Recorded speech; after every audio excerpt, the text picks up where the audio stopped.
আমি খুবই আনফর্চুনেট যে ওনাকে আসলে আমি জীবিত অবস্থায় পাইনি।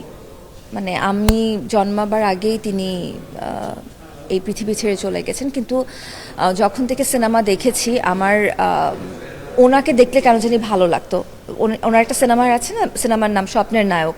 ওনাকে দেখলে ওটাই মনে হতো যে উনি আসলেই স্বপ্নের নায়ক।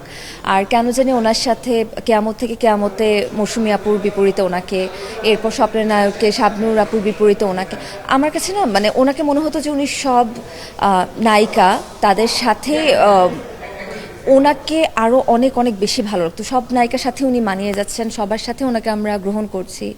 এটাও বা কয়জন নায়কের জন্মে আসলে। তো ওনার এই ক্ষণজন্মা জীবনে উনি আমাদেরকে যা দিয়ে গেছেন তা সত্যি অতুলনীয়।